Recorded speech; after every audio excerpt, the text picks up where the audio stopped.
ನಮಸ್ಕಾರ ವೀಕ್ಷಕರೇ, ನಿತ್ಯ ಅನುಷ್ಠಾನ ನೇರ ಪ್ರಸಾರ ಕಾರ್ಯಕ್ರಮಕ್ಕೆ ಸ್ವಾಗತ. ನಾನು ಕಾವ್ಯ.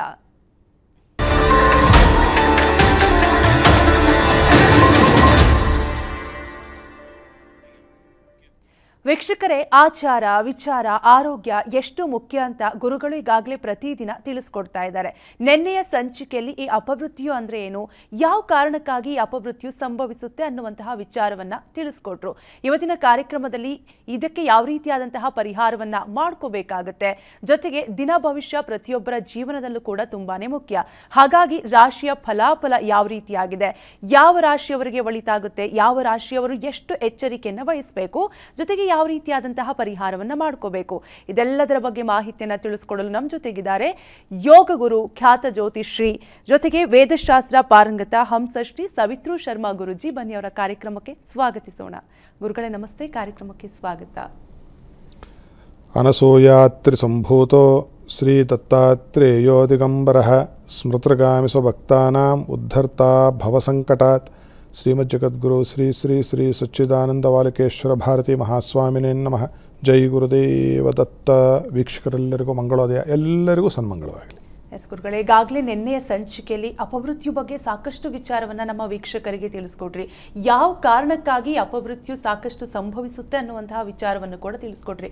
ಇದಕ್ಕೆ ಯಾವ ರೀತಿಯಾದಂತಹ ಪರಿಹಾರವನ್ನ ಕಂಡುಕೊಳ್ಬೇಕಾಗುತ್ತೆ ಗುರುಗಳೇ? ಹಾಗಾದ್ರೆ ಇದರಲ್ಲಿ ಪರಿಹಾರಕ್ಕೆ ಹೋಗೋಕ್ಕಿಂತ ಮುಂಚೆ ಇನ್ನು ಕೆಲವು ವಿಚಾರವನ್ನು ನಾವು ಬಹಳ ಕ್ಷುಣ್ಣವಾಗಿ ನೋಡಿ ತಿಳಿದುಕೊಳ್ಳಬೇಕಾಗಿದೆ.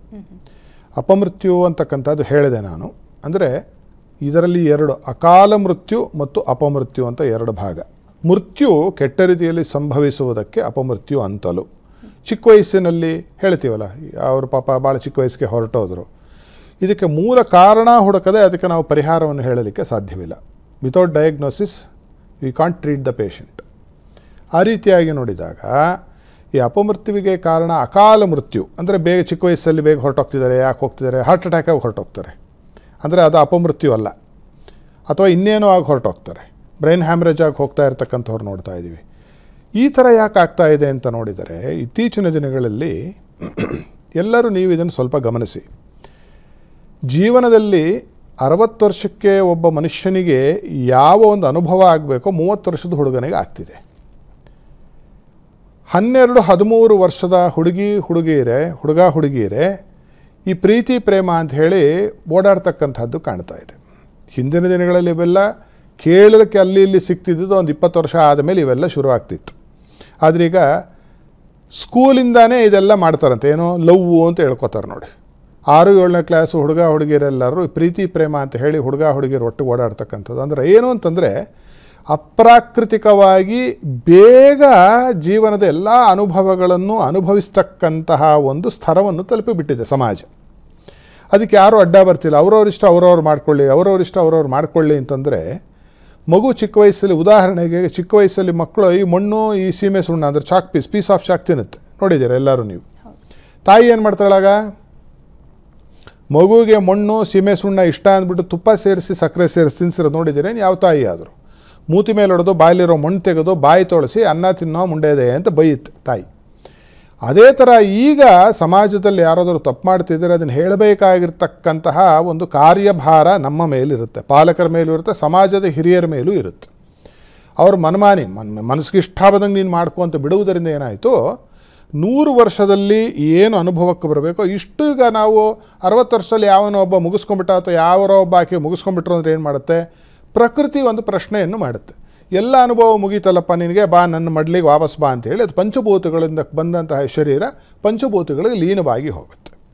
ಆದ್ದರಿಂದ ಈ ಫಾಸ್ಟ್ ಫುಡ್ಡು, ಆಗ ತಾನೇ ಬಿಸಿ ಮಾಡಿ ಹಾಗೇ ತಿನ್ನುವುದು, ಆಮೇಲೆ ಎಲ್ಲವೂ ಏನಾಗಿದೆ ಫಾಸ್ಟು, ಓಕೆ ಅಂತಲೂ ಹಾಕೋದಿಲ್ಲ SMS-ಗಳಲ್ಲಿ, ಇದರಲ್ಲಿ ವಾಟ್ಸಪ್ಪಲ್ಲಿ ಕೆ ಅಂತೆ, ನಮಗೆ ಗೊತ್ತೇ ಆಗೋದಿಲ್ಲ ಎಷ್ಟೋ ಇದು ಹಿಂಗಂದ್ರೆ ಏನು ಅಂತ ಹೇಳಿ ನಾವು ಮಕ್ಕಳನ್ನು ಕೇಳ್ತಕ್ಕಂತಹ ಪರಿಸ್ಥಿತಿಗೆ ಬಂದಿದೆ. ಅಂದರೆ ಏನಾಯಿತು, ಭಾಷೆ ಮೊಟಕಾಯಿತು, ತಿಂಡಿ ತೀರ್ಥಗಳು ಸೇವನೆ ಮತ್ತು ಅದನ್ನು ಮಾಡ್ತಕ್ಕಂತಹ ಕಾರ್ಯಗಳು ಮೊಟಕಾಯಿತು, ಜೀವನದಲ್ಲಿ ಅನುಭವಗಳು ದೊಡ್ಡದಾಗಿರಬೇಕಾಗಿದ್ದು ಮೊಟಕಾಯಿತು, ಬೇಗ ಆಯಿತು, ಆಯುಷ್ಯವು ಮೊಟಕಾಯಿತು.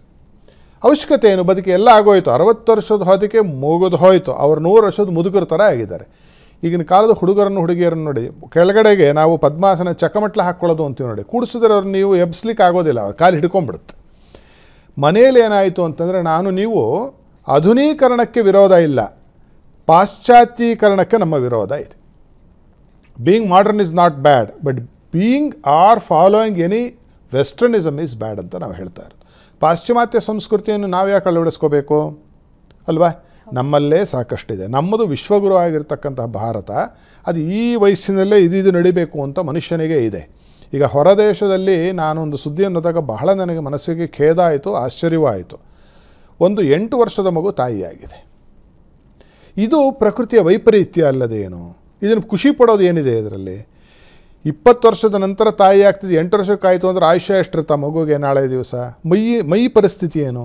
ಅದೇ ರೀತಿಯಾಗಿ ಗಂಡಸರಲ್ಲೂ ಕೂಡ, ಗಂಡಸರೇ ಅದಕ್ಕೆ ವಿನಾಯಿತಿ ಅಲ್ಲ. ಅಂದರೆ ಯಾವ್ಯಾವ ಕಾಲಘಟ್ಟಕ್ಕೆ ಮನುಷ್ಯ ಏನೇನನ್ನು ಅನುಭವಿಸಿದರೆ ಅವನು ಉತ್ತಮವಾಗಿರ್ತಕ್ಕಂತಹ ಆರೋಗ್ಯವನ್ನು ಹೊಂದುತ್ತಾನೆ. ಉತ್ತಮವಾದ ಆರೋಗ್ಯ ಇದ್ದರೆ ಆಯುಷ್ಯ ವೃದ್ಧಿ ಆಗುತ್ತೆ. ಇದು ಅಕಾಲ ಮೃತ್ಯುವಿಗೆ ಇದು ಒಂದು ಕಾರಣ. ಎರಡನೇದು ಇನ್ನೊಂದು ಪ್ರಮುಖವಾದ ಕಾರಣ ಏನು ಅಂತಂದರೆ ಅದು ಅಪಮೃತ್ಯು ಮತ್ತು ಅಕಾಲ ಮೃತ್ಯುವಿಗೆ 3 ಕಾರಣ. 3 ಇನ್ನೇನೂ ಇಲ್ಲ. ಅದು ಆತ್ಮಹತ್ಯೆ ಆಗಿರ್ಬೋದು, ಅಪಘಾತ ಆಗಿರಬಹುದು, ಅಥವಾ ಕೊಲೆ ಇತ್ಯಾದಿಗಳಲ್ಲಿ ಯಾರಾದರೂ ತೀರ್ಕೊಳ್ತಕ್ಕಂಥಾಗಿರುತ್ತೆ. 3 ಕಾರಣ ಏನು ಎಲ್ಲರಿಗೂ ಗೊತ್ತಿದೆ. ಹೆಣ್ಣು, ಹೊನ್ನು, ಮಣ್ಣು. ಹೆಣ್ಣಿನ ವಿಚಾರದಲ್ಲಿ, ಹೆಣ್ಣು ಮಕ್ಕಳ ವಿಚಾರದಲ್ಲಿ ಬಹಳ ಶುಭ್ರವಾಗಿ ಬಹಳ ಚೆನ್ನಾಗಿರಬೇಕಾಗಿರ್ತಕ್ಕಂಥದ್ದು. ಅದರಲ್ಲಿ ಅವ್ರು ಏನಾದರೂ ಸ್ವಲ್ಪ ಆ ಕಡೆ ಈ ಕಡೆ ಲೂಸ್ ಎಂಡ್ಸ್ ಬಿಟ್ಟರು ಅಂತಂದರೆ ಅವರು ಕೆಂಗಣ್ಣಿಗೆ ಗುರಿ ಆಗ್ತಾರೆ. ಎರಡನೇದೇನು? ಹೊನ್ನು, ದುಡ್ಡು. ಮೂರನೇದೇನು? ಮಣ್ಣು. ಅಂದರೆ ಏನು? ಆಸ್ತಿ. ನೀವು ಇಡೀ ಜಗತ್ತಲ್ಲಿ ಹೊಡೆದಾಟ ಬಡದಾಟ ಈ 3 ಬಿಟ್ಟು ಇನ್ನೇನಕ್ಕಾಗಿದೆ ನನಗೆ ತೋರಿಸಿ.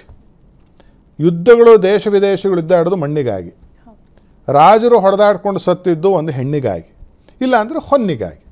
ಅರ್ಥ ಏನು? ಯಾರೊಂದಿಗೂ ಆ ಥರದ ನಮ್ಮ ಒಂದು ಸಂಬಂಧವನ್ನು ಹಾಳು ಮಾಡಿಕೊಳ್ಳದೆ ನಾವಿರಬೇಕು ಅಂದರೆ ಹೆಣ್ಣು, ಹೊನ್ನು, ಮಣ್ಣು ಇವು 3ರಲ್ಲಿ ನಾವು ಬಹಳ ಶುಭ್ರತೆಯಿಂದ ನಾವು ವರ್ತಿಸಬೇಕು. ಇದಕ್ಕೆ ಜ್ಯೋತಿಷ್ಯ ಶಾಸ್ತ್ರದಲ್ಲೂ ಇದಕ್ಕೆ ಒಂದು ಸುಳುಹು ಕೊಡುತ್ತೆ. ಈ ಅಪಮೃತ್ಯುವಿಗೆ, ಅಕಾಲ ಮೃತ್ಯುವಿಗೆ ಕಾರಣೀಭೂತವಾಗಿರ್ತಕ್ಕಂತಹ ಪ್ರಮುಖ ಗ್ರಹ ಜ್ಯೋತಿಷ್ಯದಲ್ಲಿ ಕುಜಗ್ರಹ, ಮಂಗಳ ಗ್ರಹ. ಹಠಾತ್ತಾಗಿ ಮರಣವನ್ನೋ, ಯಾರಿಗಾದರೂ ಅಪಘಾತವನ್ನೋ ಅಥವಾ ಶಸ್ತ್ರಾಘಾತೇನ ಮರಣ, ಕೊಲೆ ಇತ್ಯಾದಿಗಳು ಏಟು ಬಿದ್ದು ಹೋಗ್ತಕ್ಕಂಥದ್ದು ಇವೆಲ್ಲ ಆಗುವುದಕ್ಕೆ ಕುಜಾಕಾರಕ ಅಂತ ಹೇಳ್ತಾರೆ. ಕುಜ ಅಗ್ನಿಗೆ ಮತ್ತು ಹಠಾತ್ತಾಗಿ ಏನಾದರೂ ಆಗುವುದಕ್ಕೆ ಕಾರಕ ಅಲ್ಲದೆ ಅವನು ಭೂಮಿಗೂ ಕಾರಕ, ಸಾಲಕ್ಕೂ ಋಣಕರ್ತ ಅಂತ ಕರೀತಾರೆ. ಸಾಲಕ್ಕೂ ಕಾರಕ. ಮತ್ತು ಕಂಡೋರ ಹೆಂಡತಿ ಹಿಂದೆ, ಕಂಡೋರ ಗಂಡನ ಹಿಂದೆ ಹೋಗ್ತಕ್ಕಂತಹ ಚಾಳಿಯನ್ನು ಉಂಟು ಮಾಡ್ತಕ್ಕಂಥದ್ದು ಇದೇ ಕುಜನ ಸಂಸರ್ಗ ಇನ್ನೊಂದು ಗ್ರಹ ಜೊತೆ ಬಂದಾಗ. ಅಲ್ಲಿಗೇನಾಯ್ತು, ಈ ಒಂದು ಗ್ರಹ ಈ 3 ಚಾಳಿಯನ್ನು ಕೊಟ್ಟು ಏನು ಮಾಡುತ್ತೆ, ನಮ್ಮ ಆಯುಷ್ಯವನ್ನು ಹರಣೆ ಮಾಡುತ್ತೆ. ಆಮೇಲೆ ಮನುಷ್ಯ ಕುಂಡಲಿ ಅಂತ ಹೇಳುತ್ತೆ ಕಾಲಪುರುಷನಿಗೆ, ಅದಕ್ಕೆ ಆಯುಷ್ಕಾರಕನೂ ಕೂಡ ಕುಜನೇ ಆಗಿದ್ದಾನೆ. ಅಂದರೆ ನಮಗೆ ಇದರಿಂದ ಏನರ್ಥ ಆಗುತ್ತೆ, ನಾವು ಬೇರೆಯವರ ಹೆಣ್ಣು ಮಕ್ಕಳನ್ನು, ಬೇರೆಯವರ ಹಣವನ್ನು, ಬೇರೆಯವರ ಆಸ್ತಿಯ ಕಡೆ ನಾವು ಗಮನವನ್ನು ಕೊಡದೆ ನಾವು ಮರ್ಯಾದಸ್ಥರಾಗಿ ನಾವು ನೆಟ್ಟ ನೇರಕ್ಕೆ ನಮ್ಮ ಜೀವನವನ್ನು ಮಾಡಿಕೊಂಡರೆ ಸುಮಾರು 90% ಈ ಥರದ ಅಪಮೃತ್ಯು, ಅಕಾಲ ಮೃತ್ಯುವಿನಿಂದ. ಮತ್ತು ಫಾಸ್ಟ್ ಫಾರ್ವರ್ಡ್ ಮಾಡ್ಕೋಬಾರ್ದು ಜೀವನವನ್ನು. 10 ವರ್ಷಕ್ಕೆ ಲವ್ ಮಾಡಿಬಿಡೋದು, ಇದೆಲ್ಲ ಏನಿದು? ಎಲ್ಲ ವೈಪರೀತ್ಯ ಅಲ್ವಾ? ಆವಾಗ ರಾತ್ರಿ ಸರ್ವತ್ತಲ್ಲಿ 2 ಗಂಟೆಯಲ್ಲಿ 1:15 ಊಟ ಮಾಡ್ದಂಗೆ ಲೆಕ್ಕ. ಅದು ಆಗ್ತಿದೆಯಲ್ಲ, ನೀವು ನೋಡ್ತಿದ್ದೀರಿ, ಇಡೀ ರಾತ್ರಿ ಊಟ ಮಾಡ್ತಾರೆ ಜನ. ಮಲಗೋ ಟೈಮಲ್ಲಿ ಮಲಗೋದಿಲ್ಲ, ಏಳೋ ಟೈಮಲ್ಲಿ ಹೇಳೋದಿಲ್ಲ. ಈ ಪ್ರಕೃತಿಯ ವೈಪರೀತ್ಯ ಆದಾಗ, ಇದು ದೇಹವು ಪ್ರಕೃತಿ ತಾನೆ, ಯಥಾ ಬ್ರಹ್ಮಾಂಡೆ ತಥಾ ಪಿಂಡಾಂಡೆ. ಇಡೀ ಬ್ರಹ್ಮಾಂಡದಲ್ಲಿ ಏನಿದೆಯೋ ಅದು ನಮಗೆ ಈ ಪಿಂಡ ಅಂದರೆ ಈ ಮೈಯಲ್ಲೂ ಇರುತ್ತೆ. ಇದಕ್ಕೆ ಯೋಗಶಾಸ್ತ್ರದ, ವೇದದ ಎಲ್ಲ ಇದಕ್ಕೆ ಉಕ್ತಿಗಳು ಮತ್ತು ಆಧಾರವೂ ಇದಕ್ಕಿದೆ. ಯಾವಾಗ ಹೆಚ್ಚು ಕಡಿಮೆ ಆಗೋಗುತ್ತೋ ಅದು ಅಪಘಾತವೇ ತಾನೆ, ಅದೇ ತಾನೆ ಅಕಾಲ. ಕಾಲ ಅಂದ್ರೇನು? ಟೈಮ್ ಫ್ಯಾಕ್ಟರ್, ಟೈಮ್ ಪರ್ಸೋನಿಫೈಡ್ ಕಾಲಪುರುಷ ಅಂತ. ಅದು ಯಾವ ವ್ಯತ್ಯಸ್ತವಾಗಿತ್ತೋ ಅದು ಹಾಳಾಗಿ ಹೋಗುತ್ತೆ. ಇದೇ ಇದಕ್ಕೆ ಮುಖ್ಯವಾದ ಪರಿಹಾರ. ಎರಡನೇದ್ದು ಬಹಳ ಅದ್ಭುತವಾದ ಪರಿಹಾರ ಮಾಡಬೇಕಾಗಿರ್ತಕ್ಕಂಥ ಶಿವನ ಆರಾಧನೆ, ಪ್ರದೋಷ ಪೂಜೆ ಅಂತ ತಿಂಗಳಿಗೆ 1 ದಿವಸ ಬರುತ್ತಮ್ಮ. ಆ ಪ್ರದೋಷದ ದಿವಸ ಶಿವನನ್ನು ಪೂಜೆ, ಈ ಮಾಡಬಾರ್ದು ಕೆಟ್ಟ ಕೆಲಸ ಎಲ್ಲ ಮಾಡಿಬಿಟ್ಟು ನೀವು ಪ್ರದೋಷ ಪೂಜೆ ಮಾಡಿದ್ರೆ ಫಲ ಬರಲಿಕ್ಕಿಲ್ಲ. ಬರುತ್ತೆ, ಒಂದಿಷ್ಟು ಬರುತ್ತೆ. ಆದರೆ ಇದನ್ನು ನಾವು ಬಹಳ ಸಂಯಮದ ಜೀವನವನ್ನು ನಡೆಸಿಕೊಂಡು ಶಿವನ ಆರಾಧನೆ, ಪೂಜೆ, ಪುನಸ್ಕಾರವನ್ನು ಮಾಡ್ತಕ್ಕಂಥದ್ದು ನಮಗೆ ಈ ಅಕಾಲ ಮತ್ತು ಅಪಮೃತ್ಯುವಿನಿಂದ ನಮ್ಮನ್ನು ದೂರ ಇಡುತ್ತೆ ಅಂತಕ್ಕಂಥದ್ದನ್ನು ನಾವು ಹೇಳ್ಬೋದು. ಎಸ್ ಗುರುಗಳೇ, ವಯಸ್ಸಲ್ಲದ ವಯಸ್ಸಲ್ಲಿ ಯಾಕೆ ಸಾವಿಗೀಡಾಗ್ತಾರೆ, ಯಾವ ರೀತಿಯಾದಂತಹ ಪರಿಹಾರವನ್ನ ಮಾಡ್ಕೋಬೇಕು ಅನ್ನೋದನ್ನ ತಿಳಿಸ್ಕೊಟ್ಟು ಅನುಕ್ಷಣದ ಸುದ್ದಿಗಳಿಗಾಗಿ ವಿಸ್ತಾರ ನ್ಯೂಸ್ ಯೂಟ್ಯೂಬ್ ಚಾನೆಲ್ ಸಬ್ಸ್ಕ್ರೈಬ್ ಮಾಡಿ. ಹೊಸ ಸುದ್ದಿಗಳ ನೋಟಿಫಿಕೇಶನ್ಗಾಗಿ ಬೆಲ್ ಐಕಾನ್ ಕ್ಲಿಕ್ ಮಾಡಿ. ಲೇಟೆಸ್ಟ್ ಅಪ್ಡೇಟ್ಸ್ಗಾಗಿ www.vistaranews.com ವೆಬ್ಸೈಟ್ಗೆ ವಿಸಿಟ್ ಮಾಡಿ. ಅಂಗೈಯಲ್ಲೇ ಜಗತ್ತಿನ ಸುದ್ದಿ ತಿಳಿಯಲು ವಿಸ್ತಾರ ನ್ಯೂಸ್ ಕನ್ನಡ ಆಪ್ ಡೌನ್ಲೋಡ್ ಮಾಡಿ.